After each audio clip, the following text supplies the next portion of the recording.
शुरू करते हैं आज का सबसे बड़ा मुद्दा। कोरोना के बढ़ते मामले को देखते हुए यूपी में चुनाव को टालना चाहिए या नहीं। मौजूदा दौर में यह मुद्दा सबसे अहम हो गया है क्योंकि प्रदेश में सभी सियासी दल जोर शोर से तैयारियों में लगे हैं। चुनावी रैलियां और रोड शो किए जा रहे हैं। भीड़ जुटाने में हर पार्टी एक दूसरे को पीछे छोड़ रही है, लेकिन ये भीड़ क्या कोरोना के सुपर स्प्रेडर साबित होगी? क्योंकि देश के साथ ही उत्तर प्रदेश में भी कोरोना के संक्रमितों की संख्या बढ़ रही है। ओमिक्रॉन का खतरा भी बढ़ रहा है। ऐसे में इलाहाबाद हाई कोर्ट ने चुनाव आयोग को चुनाव टालने का सुझाव दिया है। कोर्ट को संक्रमण की चिंता है तो पार्टियों को चुनाव की और आयोग को संविधान की। चुनाव आयोग का इम्तिहान सबसे बड़ा मुद्दा में इसी पर हम चर्चा करेंगे। देखिए रिपोर्ट। उत्तर प्रदेश और देश में कोरोना के बढ़ते मामलों को देखते हुए इलाहाबाद हाई कोर्ट ने गुरुवार को चुनाव आयोग और प्रधानमंत्री से यूपी में विधानसभा चुनाव को टालने की अपील की। तो आयोग ने 27 दिसंबर को स्वास्थ्य सचिव के साथ अहम बैठक तय की है, जिसके बाद आयोग अंतिम फैसला करेगा। विपक्ष भी इस निर्णय को आयोग के विवेक पर छोड़ रहा है, लेकिन एसपी ने तो इलाहाबाद हाई कोर्ट की टिप्पणी पर ही सवाल उठा दिए। ये बहुत दुर्भाग्यपूर्ण बात है कि उच्च न्यायालय जैसी महत्वपूर्ण संस्थाओं में बैठे हुए लोग अब इस तरह के फैसले, अनवांटेड फैसले देने लगे। किसी ने मांग तो की नहीं थी उनसे इस बात की। सर्वोच्च ने मेरी मांग है कि सर्वोच्च न्यायालय इस पर स्वयं सुओ मोटो नोटिस ले और इस तरह के डायरेक्शन देने वाले लोगों के खिलाफ प्रॉपर जो एक्शन होना चाहिए वो सुप्रीम कोर्ट के अधिकार क्षेत्र में, सुप्रीम कोर्ट को ये काम करना चाहिए। मेरा अनुरोध आपके माध्यम से सुप्रीम कोर्ट से है। देखिए, यदि इलाहाबाद हाई कोर्ट ने कहा है तो हमारे देश के प्रधानमंत्री और सूबे के मुख्यमंत्री सर्वदलीय बैठक बुला करके उस पर विचार विमर्श कर लें। जो निर्णय सब लोग करते हैं उसको मानना चाहिए। लेकिन बीजेपी मानती है कि ज्यादा पैनिक होने की जरूरत नहीं है। देश में कोरोना से लड़ने के पर्याप्त संसाधन हैं। प्रधानमंत्री नरेंद्र मोदी जी ने जिस मेहनत के साथ, जिस परिश्रम के साथ आज देश में लोगों की सेहत और सलामती के लिए जो सुविधा और संसाधन उपलब्ध होने चाहिए वो यहाँ पर है। इसलिए हम किसी भी आपदा को आफत नहीं बनने देना चाहिए, न बनने देंगे। और इसलिए हमें किसी भी आशंका, किसी भी अफवाह से दूर हटना चाहिए। प्रदेश में चुनावी रैलियों में जुट रही भीड़ को देखकर खतरे से नकारा नहीं जा सकता। हम मान के चले जो वेरियस स्टडीज आई हैं, पॉइंट ऐसे 1 to 2.5 100 लोगों का अगर इन्फेक्ट हो तो 2 से 3 लोग हॉस्पिटलाइज होंगे ओमिक्रॉन में। As compare to Delta wave में देखें तो 15 थे। लेकिन इंडिया में इतनी ह्यूज पॉपुलेशन है, 10 टाइम्स पॉपुलेशन डेंसिटी है, तो ये एकदम एक्सप्लोड हो सकता है ओमिक्रॉन।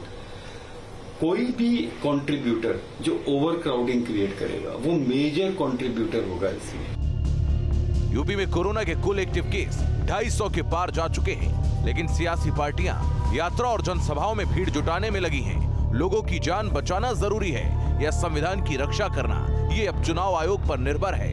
Team news state. तो देश के 5 राज्यों में विधानसभा के चुनाव हैं। मुख्य निर्वाचन आयुक्त सुशील चंद्रा देहरादून पहुंचे थे। उन्होंने प्रेस कॉन्फ्रेंस करके बताया था कि आयोग की कोशिश है कि कोविड-19 का अनुपालन करते हुए उत्तराखंड और उत्तर प्रदेश में विधानसभा के चुनाव संपन्न करवाए जाए। मैंने आज सुबह पूछा चीफ सेक्रेटरी साहब से कि इस प्रदेश में अभी तक ओमिक्रॉन के कितने केस आए हैं, तो मुझे बताया कि अभी तक 1 केस आया है इस प्रदेश में अभी तक। और मैंने आपको ये भी बताया कि हम कोविड को मैनेज करने के लिए क्या क्या उपाय कमीशन ने लिए हैं, और हम लोग जो भी एक कॉन्स्टिट्यूशनल पोजीशन होगी और जो भी एक आरपीएफ के मद्देनज़र जो भी चीज़ होगी वो हम लोग उसमें डेफिनेटली एक्शन लेंगे। और हम आपको ये एश्योर करना भी चाहते हैं कि जहाँ पर भी ज़रूरत होगी एसडीएमए को हमने बोल दिया है वो फ़ौरन इस पर एक्शन लेंगे, जिससे कि किसी तरह की कोई बढ़ोतरी ना हो इस चीज़ के ऊपर, और जो भी एक्शन लेना होगा उसको तुरंत लिया जाएगा और इस चीज़ को पूरी तरह से मद्देनज़र रखी जाएगी। देखिए, उत्तर प्रदेश, हम उत्तराखंड के बाद हम अगले हफ्ते उत्तर प्रदेश जाएंगे और वहाँ भी हम सब समीक्षा करेंगे। उसके बाद जो भी उचित निर्णय किया जाएगा कमीशन में बैठकर वो हम लोग करेंगे। तो इस पूरी रिपोर्ट के जरिए आप विषय को समझ चुके हैं कि कैसे चुनाव आयोग का इम्तिहान अब सामने है। हमारे साथ जो खास मेहमान जुड़ रहे हैं उनका परिचय आपसे करवाते हैं। भारतीय जनता पार्टी के प्रवक्ता हीरो वाजपेयी हमारे साथ जुड़ रहे हैं। डॉक्टर अनूप कुमार यूरोलॉजी सौदरगंज के एचओडी हैं और कपिल श्रीवास्तव समाजवादी पार्टी के प्रवक्ता हमारे साथ जुड़ रहे हैं। आप सभी का बहुत स्वागत है। हीरो वाजपेयी जी, मैं आपके पास आऊंगा क्योंकि आप उत्तर प्रदेश में भी सत्ता में हैं, उत्तराखंड में भी सत्ता में हैं और लगातार चुनाव करवाने और ना करवाने को लेकर अब बहस तेज होती चली जा रही है। आपकी प्रतिक्रिया?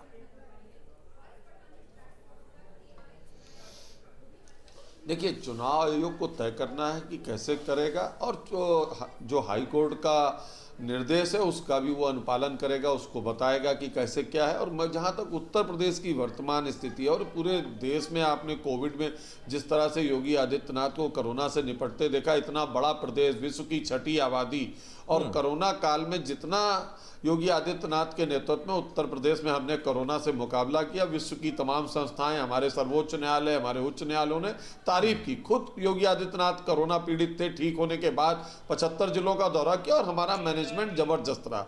जहां तक भारतीय जनता पार्टी की बात है, चुनाव है सामने और चुनाव की एक तिथि है, संविधान कहता है चुनाव, हम चुनाव के लिए पूरी तरह से तैयार है। बाकी हाईकोर्ट के आदेश और चुनाव आयोग को तय करना है कि वो कैसे कराएगा। जहां तक सरकारी मशीनरी की बात है, वो पूरी तौर से चुनाव आयोग के आदेश पर हाईकोर्ट के निर्देशानुसार काम करेगी। ठीक है, आपने एक बहुत नपा तुला और सदा हुआ जवाब दिया है। कपिल श्रीवास्तव जी, मैं आपके पास आऊंगा। इस वक्त लगातार रैलियां की जा रही हैं आपकी पार्टी के, और हर दल इस वक्त राजनीतिक अखाड़े में कूदे हुए हैं और ज्यादा से ज्यादा भीड़ जुटाने की कवायद यहां पर जारी है। और दूसरी तरफ ओमिक्रॉन का भी कहर लगातार टूट रहा है, देश के अंदर एंट्री भी कर लिया है इस नए वेरिएंट ने। तो लगता है आपको चुनाव होने चाहिए? देखिए शुभेंदु जी, सबसे पहली चीज तो हम ये कह रहे हैं कि योगी जी की सरकार अभी भी दम्भी है, और दम्भी इसलिए है कि सारी चीजें झूठ बोलना उनके प्रवक्ताओं को बड़ा अच्छा लगता है। अरे 11 मई को ही आदरणीय योगी आदित्यनाथ जी ने एक बयान हल्फी जो है इलाहाबाद हाईकोर्ट में दी थी कि हाँ साहब, मैं झूठ बोला था, हमारे यहाँ ऑक्सीजन की भी कमी है, दवाओं की भी कमी है, बेड की भी कमी है और चिकित्सा अन्य उपकरणों की भी कमी है। और ये कह रहे हैं कि उच्च न्यायालय ने इनकी बड़ी तारीफ की थी।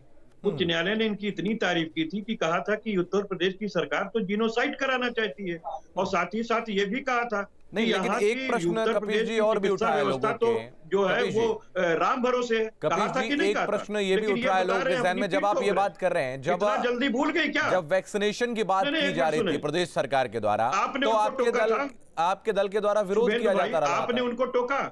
नहीं, जब वो अपनी ख्याति बता रहे थे तो आपने उनको इसीलिए नहीं, मैं आपसे जवाब चाह रहा था ना, उन्होंने जो बात कही मैं दे रहा हूँ, मैं तो कामाबाई फुल स्टॉप दूंगा। आप पूरे देश में सर्वाधिक वैक्सीन उत्तर प्रदेश में लगवाई गई। ठीक है, बोलिए। बात ये कह रहा हूँ शुभेंदु भाई कि देखिए, अरे साहब आप खुद आईना देखिए पहले।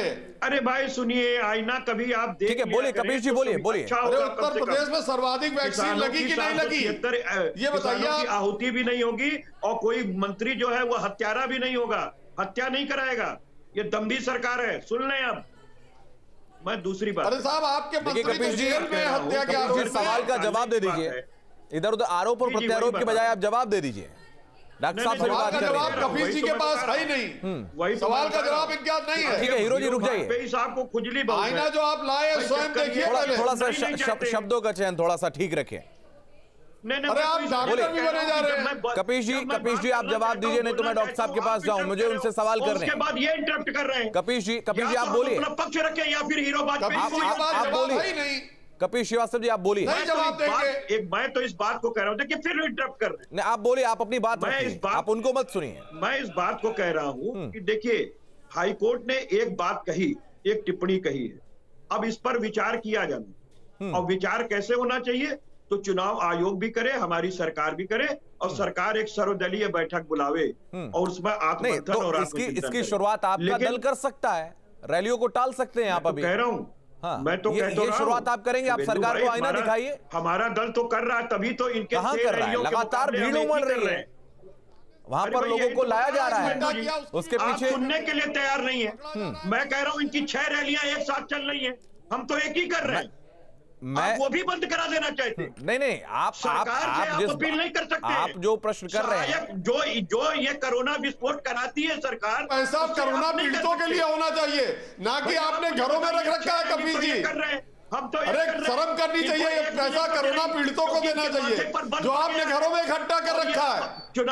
चुनाव से भागना चाहती है। अरे आज 150 करोड़ रुपया बरामद हुआ, फिर भी आपको शर्म नहीं आ रही। नियम बनाइए, अरे कोरोना पीड़ितों के लिए होना चाहिए था भाई।